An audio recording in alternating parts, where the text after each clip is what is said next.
Gamerbox podcast group that I recently started up with a couple of friends. As you can see, they're not here.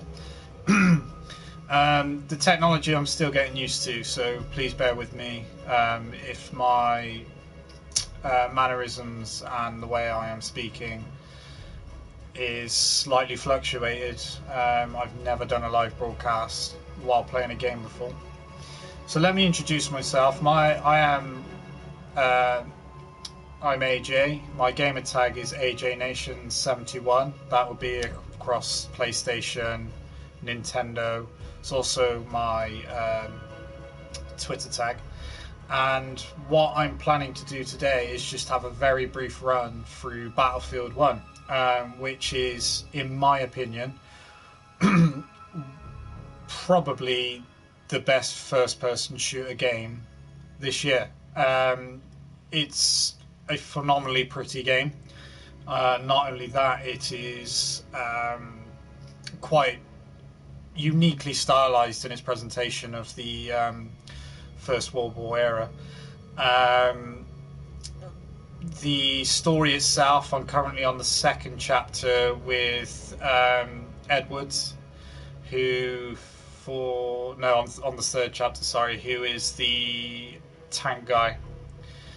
Without giving too much information away for those who haven't played the game, essentially what I'm doing at the moment is running through a level, and I mean running through because I have no idea what I'm doing, and I'm supposed to be retrieving engine components for my tank, who's called Big Bess.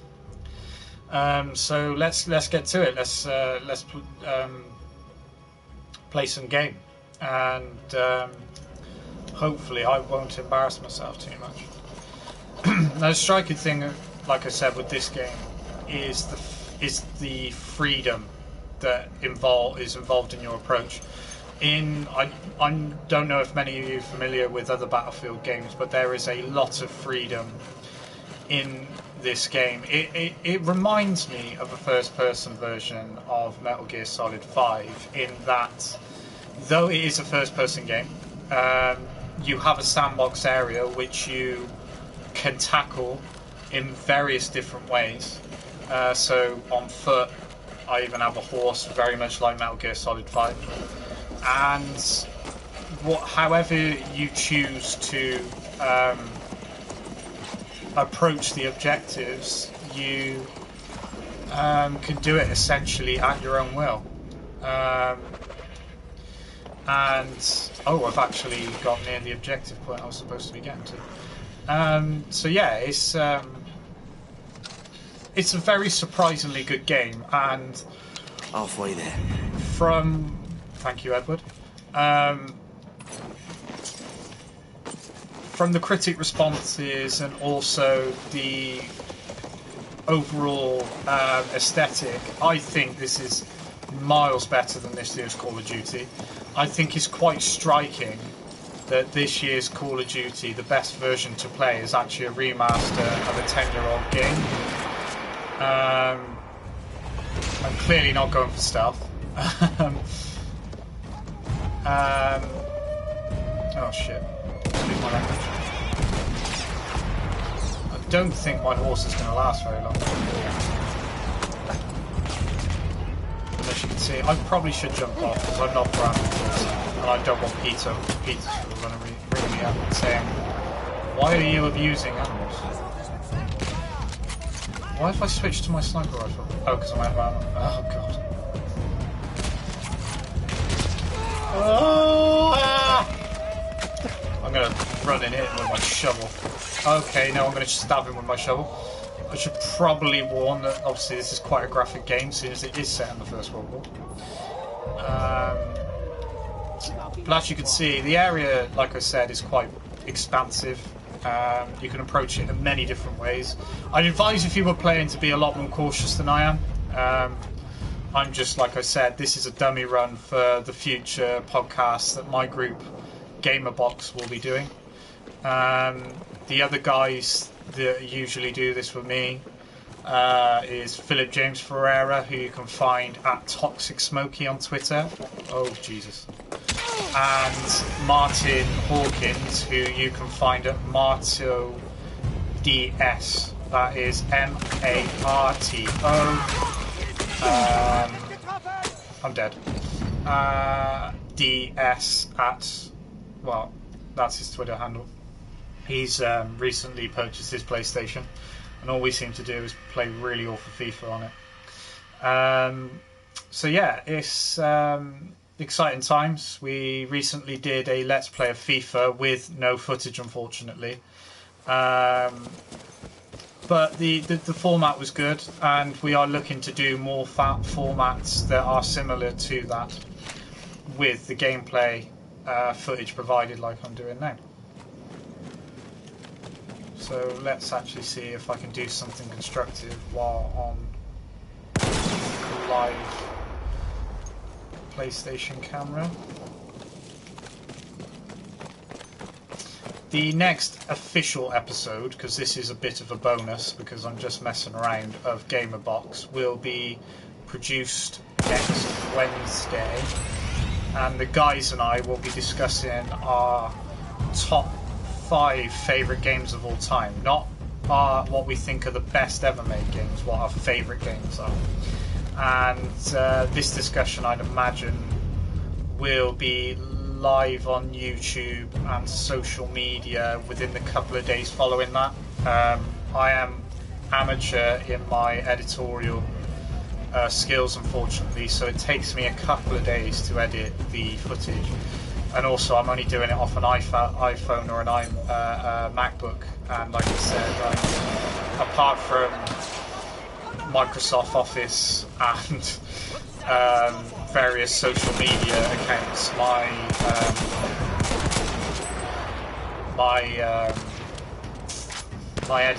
my computer knowledge is not the most extensive. I'm actually doing quite well, surprisingly, in this run. Oh dear. I say that. I think I'm dead. Shot me in the back. There's nothing honest about that. Paul Edwards. This guy's gone through quite a lot of trauma, really, during my playthrough. He's been shot in the back. He's been shot in the face. I feel bad. One thing that it's a little bit spoilerish that I will discuss with you about this game is the opening sequence of this game, which I feel sets the tone for the rest of the game brilliantly. You are essentially in a First World War battle, and you are trapped in various scenarios which acts as an open-ended tutorial. And in that you play several characters, but you do not get to play the other characters, so you don't get to choose those characters, essentially. You only get to play them by the character you are currently using being killed. And every time the character dies, like you've seen in the death screen that you've experienced with Daniel Edwards, it gives their name, their date of birth, their year of birth, and the year they died, which is the battle in the First World War. And because the names keep changing depending on how many times you die, it really just shows you and presents the horrific realities of the First World War. And we used to be inundated with First and Second World War first-person shooters, and they just got very lazy, run-of-the-mill. You couldn't turn a corner and not play a Medal of Honor or even Call of Duty to begin with, without them just being very samey. And that's why I think Call of Duty branched out into various different formats of shooters. Oh, I've been spotted. And Battlefield 1, not Battlefield 1, the Battlefield series also branched out into other territories. But it's this game that brings it back to definitely the golden era of war shooters, and I think we've needed this game. It's been a while since I've played what I'd say such a complete, accurate shooter. I mean, one of my favourite games of this year, and I don't hide the fact, even though it's very arcadey and basic in its premise, is Doom. Doom is a phenomenal Phenomenal game. It is. It's not as realistic as this, because how realistic can it be? You being a man dressed in a suit that goes into hell essentially and kills really big monsters. But the gameplay element takes it back to the arcadey roots that we were used to in our shooters, and it is brilliant. It is a brilliant game. And if I were to rate my top 3 shooters of this year, I'd definitely put Battlefield 1, Doom, and Star Wars Battlefront in that category. The reason I love Battlefront, I'm a Star Wars fan, is a great Star Wars experience. And again, it's an arcadey feel rather than a realistic shooter. It's not quite like your Call of Duty multiplayer, where you essentially have people that are loaded to the maximum and have their certain skill sets. It has a more free for all element with it. It carries itself very well in a market that is existentially crowded with various, I don't even know what I've just picked up, with various shooters that are just trying to perfect themselves rather than do their own thing. And I think Battlefront and Doom this year have stood out as games that don't take themselves too seriously, and I think that needs to be accredited. It does. Ooh, another objective I reached. So what I'll try and do for you guys now is I'll try and finish this level. Just one more. Which doesn't seem too far away, but the progress I'm making, as you can see from the video, isn't too clever. I'll try and finish this level and then I'll sign off with you, because like I said, this is only a demo run. I don't want to be taking up too much time. I'm just getting familiar with the format and trying to speak on camera while playing a video game without embarrassing myself in what I say and the way I play. And what I've said is the content itself isn't too bad. The way I've been playing is shocking.